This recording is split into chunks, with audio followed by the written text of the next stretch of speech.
Hi. Today is Good Friday. It's a day that has been marked by the Christian Church for the best part of 2,000 years. And under normal, non-coronavirus circumstances, churches would have been marking a day by holding services, open-air processions, and so on. But our familiarity with celebrating Good Friday year after year perhaps disguises what an odd day of remembrance it really is. It's odd that we commemorate it at all, and even more bizarre that it has become known as good. Good Friday marks the commemoration of the crucifixion of Jesus of Nazareth about 2020 years ago. At the age of about 33, a religious preacher, healer and reformer in an obscure part of the Roman Empire was sentenced to death by Roman authorities. Death by crucifixion was reserved for the worst of criminals and was one of the most degrading, protracted and excruciatingly painful forms of execution ever devised. In fact, the very word excruciating comes from the word for crucifixion. It was an appalling death for the lowest of the low. History is littered with stories of religious fanatics and reformers whose zeal and extremism led to their downfall. There are also, sadly, innumerable accounts of good men and women who ended up effectively martyred for their beliefs and actions at the hands of corrupt and evil authorities.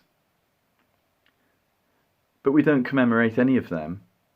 So why Jesus? And why do we call it good? The first thing we have to say is that it is the events of Easter Sunday that transform our understanding of the significance of Good Friday. The resurrection changed everything, and I will be looking more specifically at that in part 2 of this Easter reflection on Sunday morning. But that leads us to the real point, which is that we believe Jesus was more than just another man. In his own lifetime, Jesus made many claims that he was, in some unique way, one with God the Father. The Jewish leaders of the day knew what he was claiming and charged him with blasphemy. Their problem was that they could find nothing to discredit his claim. They couldn't find any sin in his life, and his teaching, character, and the healings and miracles that were so widely reported and experienced meant that Jesus backed up his claims to be uniquely the Son of God with every part of his life.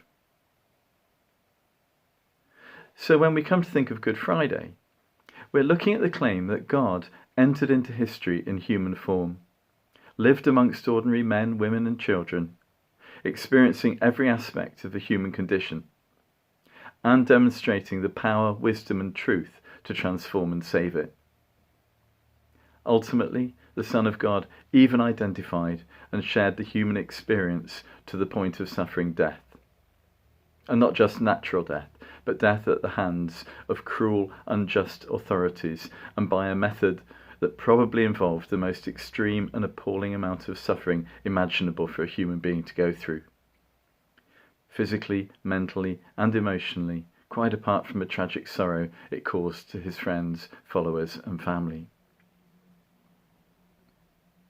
The current coronavirus crisis is affecting all of our lives in so many different ways.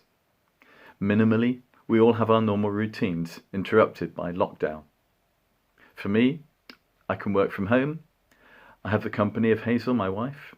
I have a garden to sit and work in. And there are beautiful walks in the countryside around Aston.